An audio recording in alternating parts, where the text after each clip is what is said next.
Hi, welcome to Lovin Sheila, the podcast. Today we're going to talk about when did love become so hard?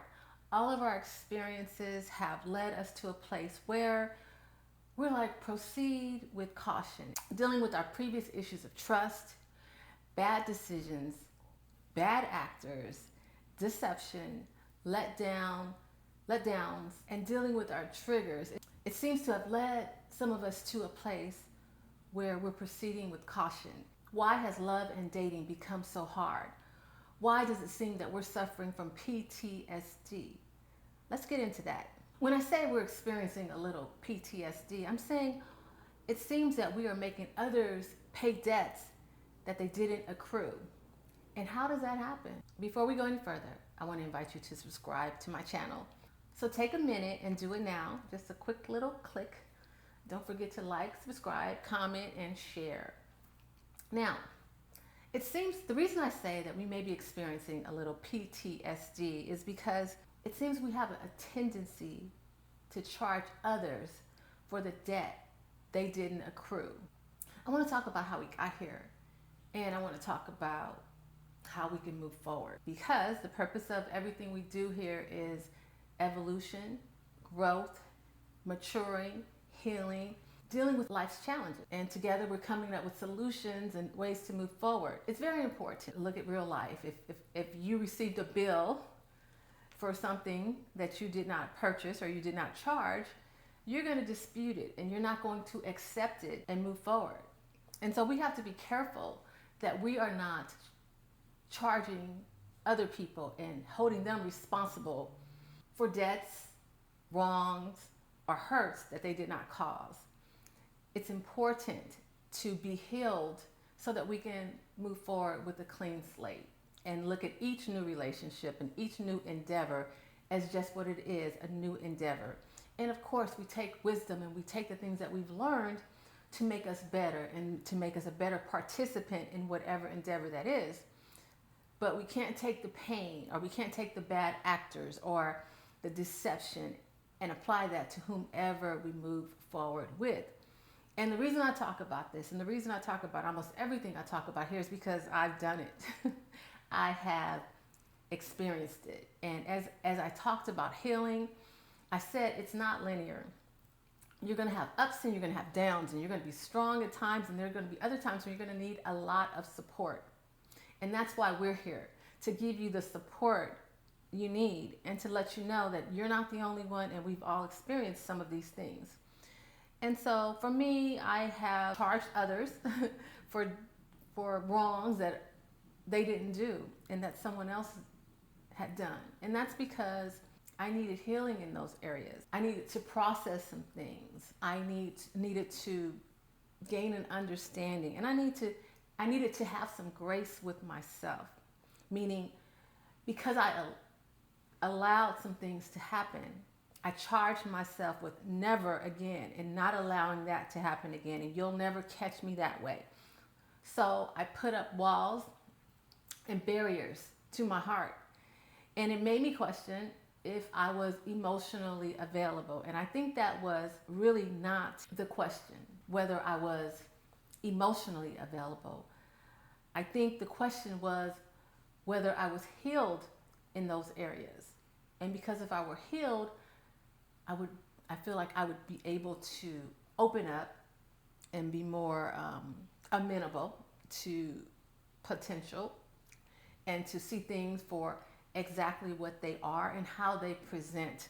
Because when you're not healed, sometimes it's difficult to see things as how they present and what it really is. Because we've been impacted on previous experiences. And we look to see how that mirrors something that's happened in our past. And then we fast forward and we say, what happened last time? When that happened, how did that end up? And so now when the similar things are happening, we're looking and we are very cautious because we recall how the previous situation ended and what went wrong and what were some of the bad experiences within that we don't want to experience again. So whenever it mirrors anything like that, I feel like we are very cautious and very guarded. And sometimes we're not able to see things as they present. And so that's the challenge for us, for you, for me, for all of us, I believe, as we're in our healing process, is to get beyond the hurt, get beyond the inconsistencies, get beyond the letdowns and the disappointments, and move forward with the spirit of expectation, a spirit of expectation of good. Now, I understand there are still going to be some bad actors out there. There are going to still be some deceivers out there. There's going to be some people who are set up to let you down, are set up to form situationships. That's what they do. And obviously, we still have to be discerning to make sure that we protect ourselves from those things. However, when someone comes into your life and they are positive and they present well and they show that they have good intentions and they demonstrate that, and there's nothing that could make you question it, I challenge you not to question it and to proceed with an open heart, because I believe that when we don't and we put up a lot of walls and a lot of barriers, I believe that sometimes we can lose or misuse things that are good for us. And yes, I have been hurt. I've been disappointed. I have been deceived. I've been let down. But doing the work on myself allows me to have all those experiences and yet still have a spirit of expectation, of hope. And I have it. But it's kind of seasoned, seasoned with a little bit of caution.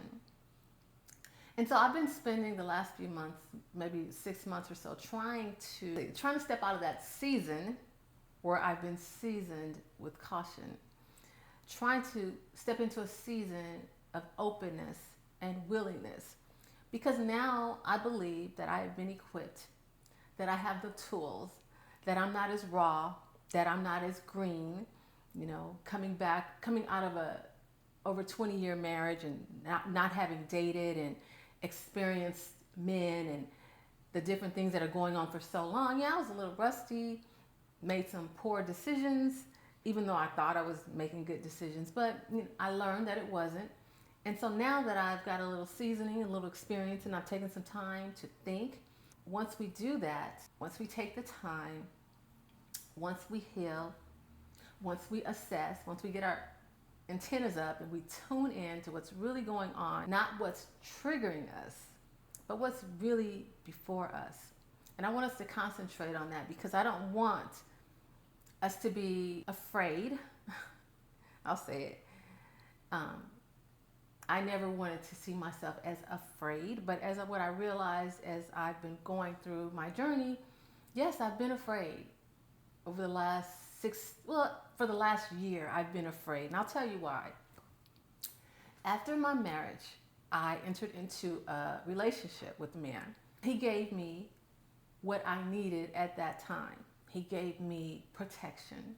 He made me feel safe physically. And at that time, it was something that I needed. I needed to feel like someone was going to take care of me physically, protect me from those who were trying to harm me, and fortify me in a sense. And he gave me all of that. And he told me early on, how much he loved me. And I really wasn't at the time ready for a relationship. But over time, I was like, wow, he's giving me what I believe I need. And I remember I said to my friend, I said, it's kind of like John the Baptist and Jesus, where they were asked, is he the one, or shall I look for another? And I was like, it seems like the one, so why should I proceed looking for something else when it seems like I have it right here in my hands? He loves me, he protects me, he cares about me. It seems that he's out for my best interest, so let's go with it. I'm just going to go with it. And what he got from me was absolutely the best of me. The most loving, the most gentle, the softest, most caring version of Sheila that I'd ever given anyone. The purest version of love that I felt that I'd ever given a man. And as time grew on, I realized that I needed more than just protection. I needed more than just, yeah. Well, I just needed more than just that protection and love. And so eventually, after about a year, our relationship ended. And it wasn't because I didn't care about him or he didn't care about me. It was just that I recognized that at that time I was being somewhat myopic, and I was just thinking about, oh, protection and covering. I wasn't thinking about all the other things that I need, being the holistic person that I am. I was only thinking of protection because it was what I needed at that time. It was imminent. I had forces coming against me that didn't mean me any good. So I wanted someone who would have my back and stand with me and stand for me during this time. But as time proceeded and we went on, I didn't get the love, the care, the tenderness that I required. And I wasn't able to move forward in that relationship without it. I felt that it was best for us to part ways. But I learned a lot in that. I learned how to love unconditionally, to accept some things, and maybe more than I should have. But I felt like I learned a lot, and I learned how truly to love unselfishly. But it ended. I started to process again, and it's like, okay, well, that didn't work out so well. That didn't end like I expected it to. So I started to recalibrate. And I started to be more cautious. Moving forward, I feel, and I had a little PTSD because now, because I had such a good experience from the beginning, I was very cautious with whomever may present that way in the future. They may present as if they're giving me everything I need and want. But I was like, oh, but I remember how that worked out.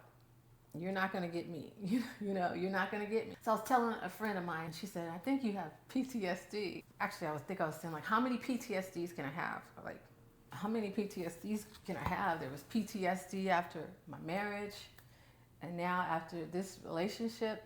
So I want to define this PTSD, or give you a kind of a working definition. I'm going to read this from my phone. Causing flashback, nightmares, and severe anxiety, making them feel detached, numb, or on high alert.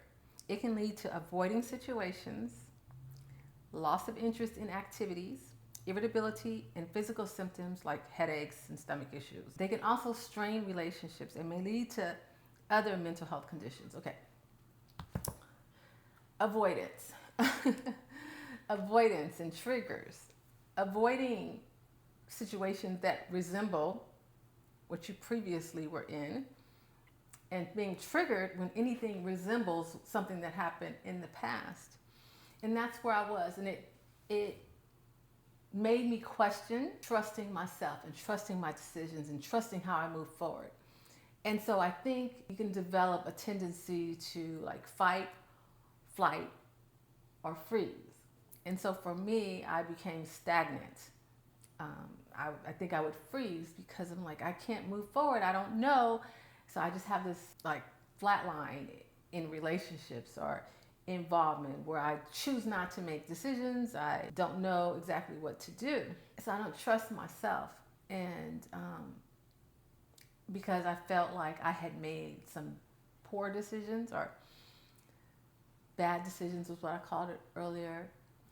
And sometimes it's with a bad actor, meaning choosing the wrong person, someone who doesn't have good intent. And, in both of my PTSD, in my terms of PTSD, with some things that happened in my marriage and in this relationship, it was just, some deception. And sometimes deception can be from just not being full disclosure and transparent. And those things can lead to the letdowns that I spoke to you about.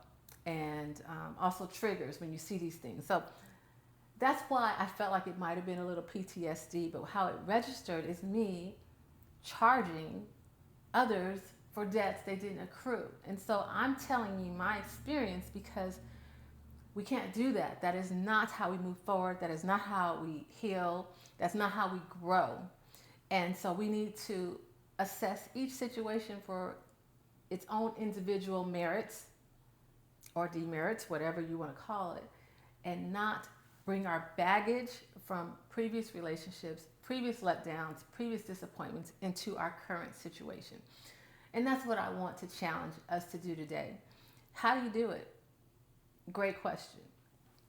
I'm working through it right now. I don't have all the solutions, but like I said, we have to use our wisdom, the things that we have learned along the way, and we have to apply it. We need to apply it to our different situations. Every person that says I love you, like my ex said I love you, doesn't mean every other man that tells you he loves you is going to have the same experience. And that's just like, for me, that's a trigger. That was a trigger, like beware. But it doesn't make sense. It's a trigger that doesn't make sense. So that's where we have to use our wisdom. Accept people for how they present. If they present honest, transparent, receive them for honest and transparent.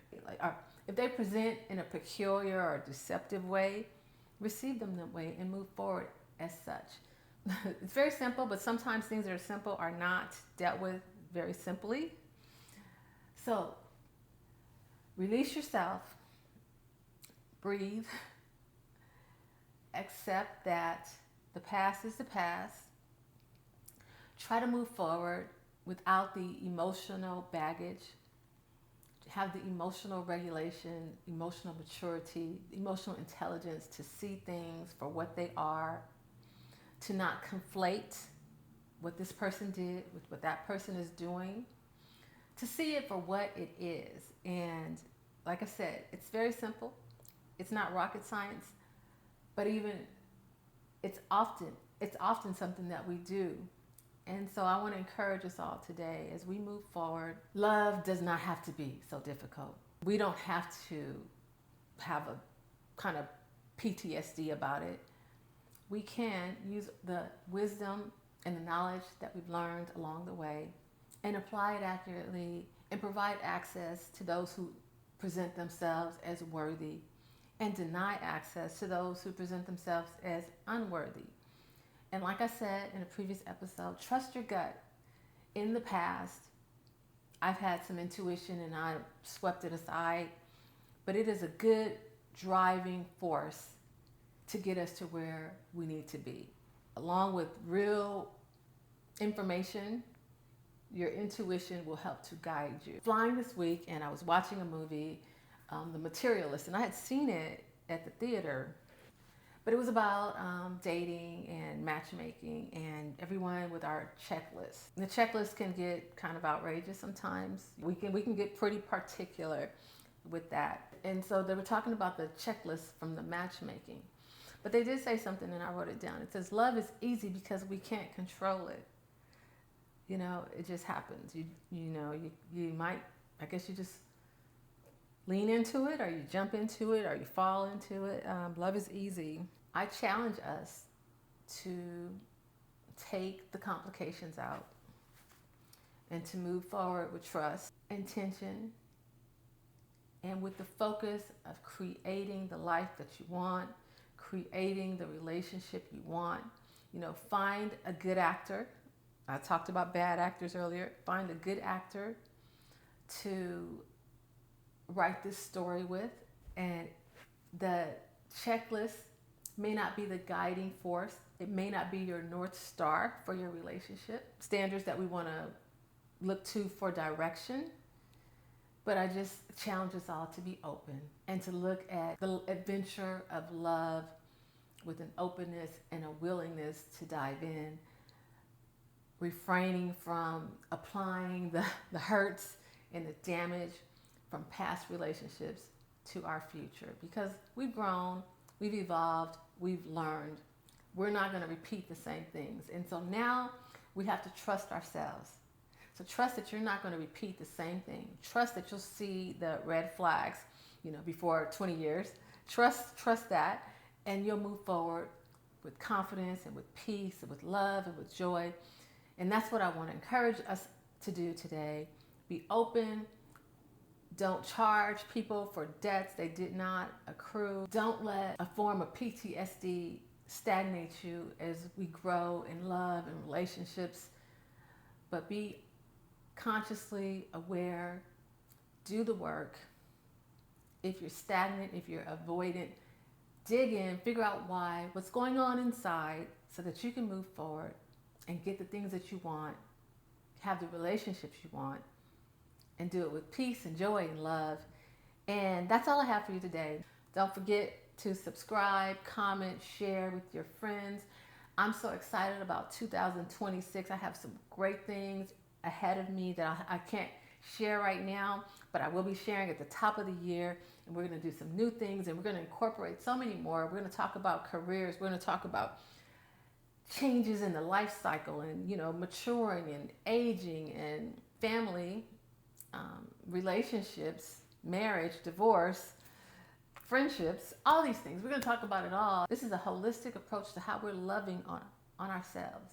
And we got to do it all. We got to take care of every single piece of us in order to do it right. And so looking forward to all the great things that are coming. And I will see you on the next Lovin Sheila. Bye for now.